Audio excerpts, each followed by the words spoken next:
Bonsoir chers élèves, aujourd'hui je vais vous présenter la deuxième leçon en biologie qui est basée sur les squelettes. Normalement c'était les squelettes et les os. Nous on va scinder en deux, on va voir les squelettes. D'abord on dit le corps humain est constitué des os. L'ensemble des os c'est ce qu'on appelle les squelettes. Donc les squelettes c'est l'ensemble des os de notre organisme. D'abord au niveau de la morphologie on a divisé le corps humain en trois parties. On a vu la tête, les troncs et les membres. Donc aujourd'hui on va prendre chaque partie et on va décrire les os qui se trouvent à chaque niveau. D'abord, on va commencer au niveau de la tête, les os de la tête. À la morphologie, il faut vous rappeler, on dit que la tête, il y a deux parties. La tête est composée de deux parties. Il y a ce qu'on appelle les crânes, il y a ce qu'on appelle la face.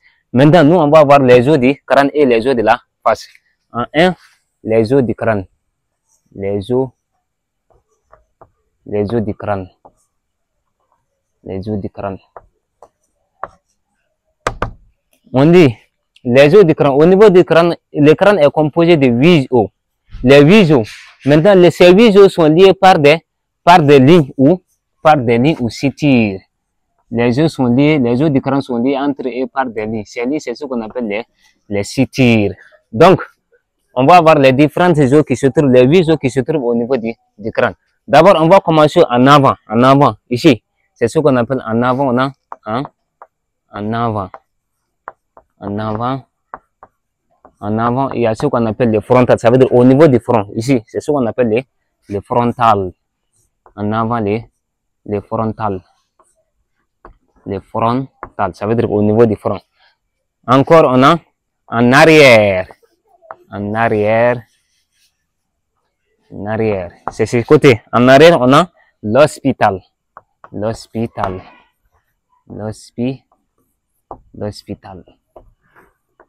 L'hospital, c'est ce côté au niveau de la nuque, ici. Maintenant, en dessus, ça veut dire qu'ici en haut, il y a deux, c'est ce qu'on appelle en dessous les deux parientaux. En dessus, les deux parientaux, ça veut dire que ce sont des os pairs, les deux parientaux.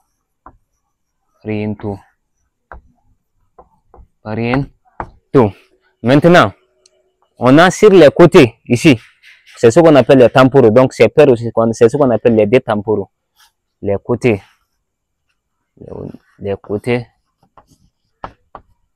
On a les deux temporaux.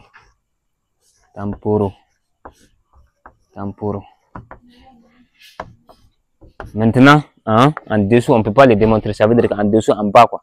En dessous,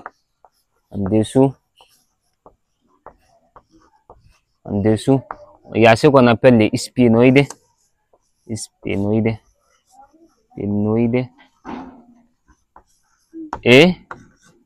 l'ethmoïde. Les sphénoïdes et l'ethmoïde. Ça, ce sont les 8 os qui se trouvent au niveau du crâne. D'abord, on dit le crâne est composé de 8 os. Maintenant, ces os sont liés par des lignes. Ces lignes, c'est ce qu'on appelle les sutures. Maintenant, en avant, on dit on a le frontal, ici. En avant, le frontal au niveau du front. En arrière, c'est ici, au niveau de la nuque. C'est ce qu'on appelle l'hospital. Maintenant, en dessous, en haut, ce sont des os pairs. C'est pour ça qu'on dit les deux parientaux. Maintenant, sur les côtés, ça veut dire ici, ça aussi, ce sont des os pairs. C'est pour ça qu'on dit les deux temporaux. Maintenant, en dessous, on a les sphénoïdes et l'ethmoïde. Ça, ce sont les 8 os qui se trouvent au niveau du crâne de la tête. Maintenant, on va voir au niveau de la face. La face. Maintenant, au niveau de la face, on a 14 os. Maintenant, ici, en 9e année, les 14 os ne nous intéressent pas. On va voir des os qui se trouvent au niveau de la face. En tout, il y a 14 os au niveau de la face. Maintenant, nous, on va voir les maxillaires. Parce que ici, les maxillaires supérieurs et les maxillaires inférieurs. Maintenant, les maxillaires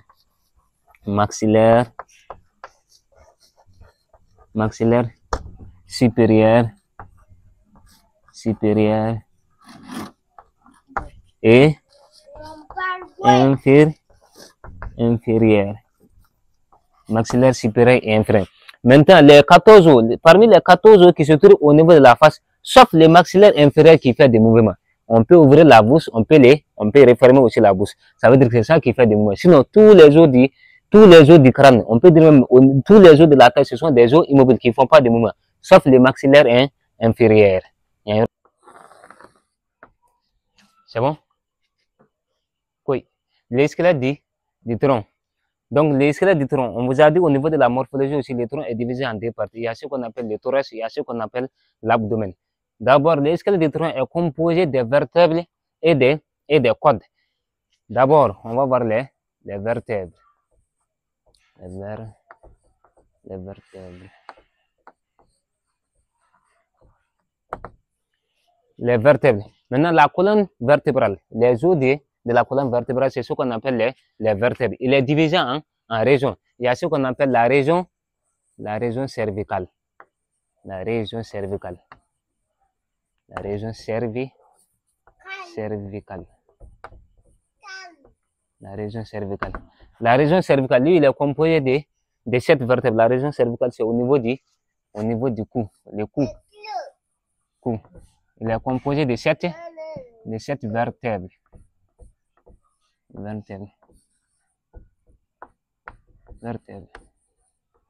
Il est composé de 7 vertèbres. Après, on a la région dorsale. La région dorsale. La région dorsale. La région dorsale. La région dorsale. Ça, c'est au niveau du dos. Au niveau du dos. Il est composé de 12 vertèbres. 12 vertèbres. 12 vertèbres. Maintenant, au niveau de la région dorsale, en avant, on a les côtes. Les côtes qui protègent les poumons et les cœurs. Les côtes aussi, normalement, il y a 3 catégories. Il y a ce qu'on appelle les vraies côtes, les fausses côtes et les côtes flottantes. Maintenant, les vraies côtes sont reliées en avant par un os. Ici, quand vous touchez ici, il y a un os, c'est un os plat. C'est ce qu'on appelle les sternums. Maintenant, les trois autres sont reliés à la 7e paire de côtes. C'est ce qu'on appelle les fausses côtes. Maintenant, les 2 paires dont les extrémités sont libres, c'est ce qu'on appelle les côtes flottantes. Après, on a encore la région lombaire. La région lombaire. Lombaire. Au niveau du rein. Au niveau du rein. Ils sont au nombre de 5 vertèbres aussi. 5 vertèbres. 5 vertèbres.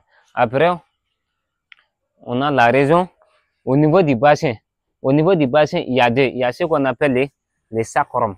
Les sacrums. Et ici, ils sont au nombre de 5 vertèbres. 5 vertèbres, mais ce sont des vertèbres associées en un seul. Et on a les coccyx. Ça aussi, les coccyx, ils sont au nombre de 4 vertèbres.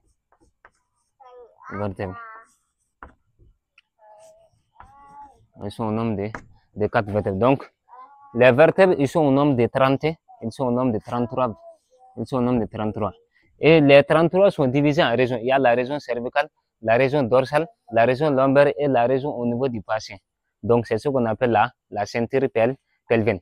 Maintenant, il y a une particularité au niveau de la région dorsale, parce que au niveau de la région dorsale, en avant, on a ce qu'on appelle les côtes qui protègent les poumons et les cœurs. Maintenant, les côtes aussi, il y a 3 catégories. Il y a ce qu'on appelle les vraies côtes, les côtes flottantes et les fausses côtes.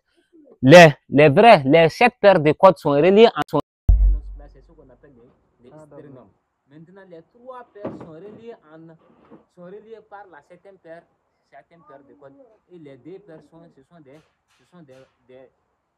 des côtes, les extrémités sont libres. C'est pour ça qu'on les appelle les côtes flottantes. C'est bon.